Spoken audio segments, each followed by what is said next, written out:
Some stories linger, even when we think they've ended. We carry the echoes of love in quiet moments, in empty rooms, in streets we walk alone.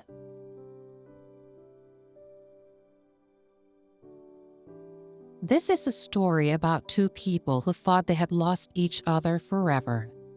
But sometimes, life gives us a second chance. I never thought I'd tell this story, but maybe it's time.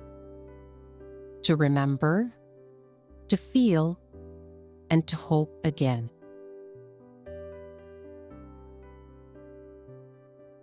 I found myself sitting in that small coffee shop again. The very place where it all started.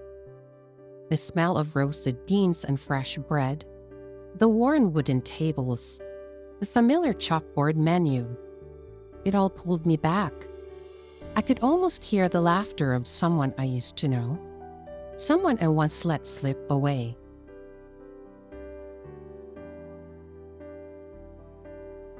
I traced the rim of my coffee cup, watching raindrops race down the window, thinking about how life has a way of looping us back to the moments we never quite forget.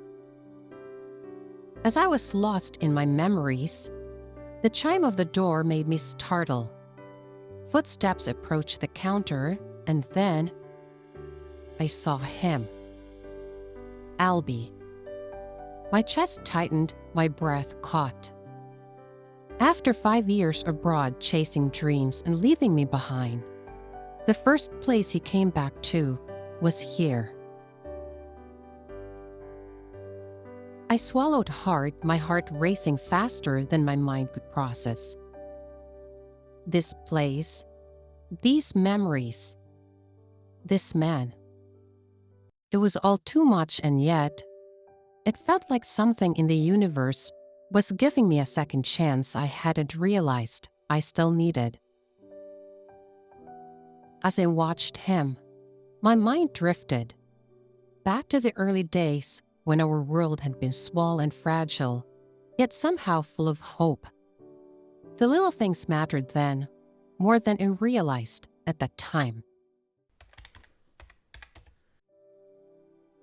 We would steal lunch breaks together, laugh at the same silly jokes, argue over which playlist to play, and somehow, every small moment felt bigger than it should have. I remember walking with him in the park after long work days, complaining about deadlines while he listened, genuinely interested. And I remember him teasing me for checking my phone too often, even though I was secretly checking for his texts. It was silly. It was ordinary. And yet, it felt like our own little world. We had our differences, of course. I liked planning every detail. He was more spontaneous. I liked quiet evenings. He liked late-night adventures. And yet, it worked. Somehow, it always worked. And I thought, maybe love wasn't about perfection. It was about finding someone whose chaos felt like home. We shared secrets, hopes, even our fears. I told him about my doubts of not being enough.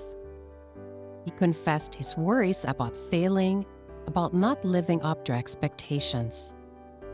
Every time we opened up, we built something stronger. A quiet trust, a fragile kind of joy that made the world feel softer. And then there were the small, ordinary gestures that mattered the most. His hand brushing mine across the table, the way he remembered my coffee order without asking, how we'd walk side by side silently, comfortable just being near each other. I didn't realize then how deeply I was falling, until it was impossible to imagine a day without him. We had our apartment, our routines, and our dreams. But life has a way of testing even the strongest bonds. And ours, it seemed, was being tested every single day. I remember that night, our anniversary.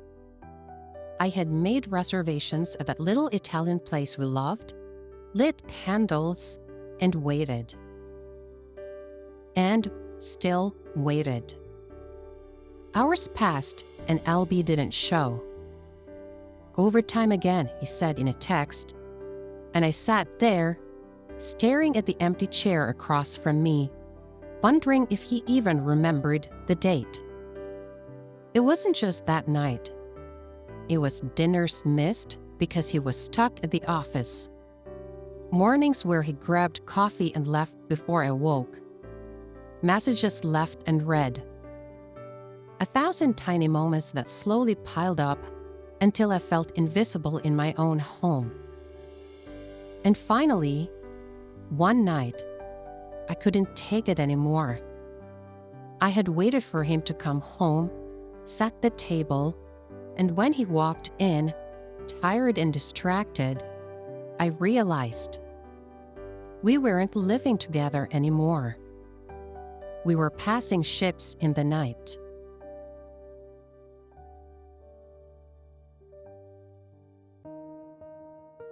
Albie, I said, we can't keep doing this. I can't keep waiting for you to show up in a life we're supposed to share. Rich, it's been crazy at work. I'm trying, I promise. I just can't always be there. Trying? You forgot our anniversary. We haven't eaten a meal together in weeks. You're always somewhere else. Oh, please, come on, Rich. I'm doing this for us so we can have a future.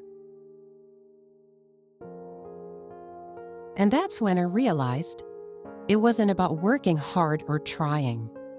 We were both in the same space, but I was invisible.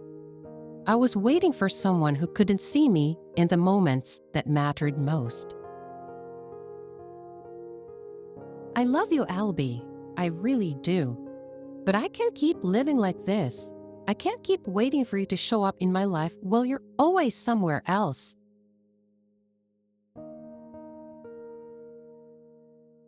I grabbed my coat, my bag, and walked out into the night. The rain blurred the city lights, but I barely noticed. My heart was shattered, but there was a strange clarity. This was the only way I could survive. Leaving him wasn't giving up on love. It was protecting the part of me that still knew it deserved to be seen.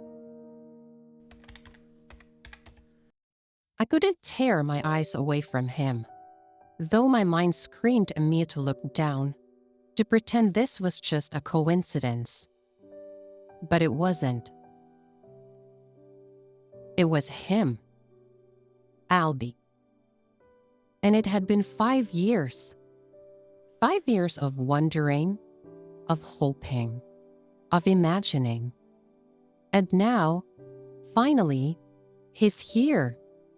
He turned slightly, scanning the room, and our eyes locked. My chest felt like it would burst. Rich? Is that you? Oh, what a surprise. I didn't think I'd see you here. I mean, not like this.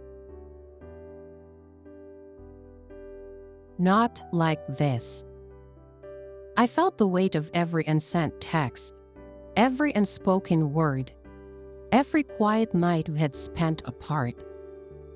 I wanted to ask him why he came back. I wanted to scream at him for leaving. But instead, I just watched. Why are you here? I asked. What brought you to this place? Because I remembered us.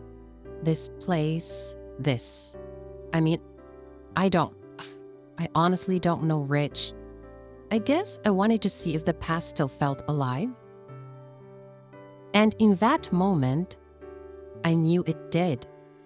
The past was alive, not just in memory, but in every heartbeat, every glance, every unspoken longing between us. We talked cautiously at first, about nothing and everything. The weather, the city, the coffee we ordered. But beneath the small talk, the words carried years of untold feelings. Every sentence was layered with memories, with regret, with hope. He laughed at the same jokes he had always found funny. I caught myself smiling at the familiar cadence of his voice.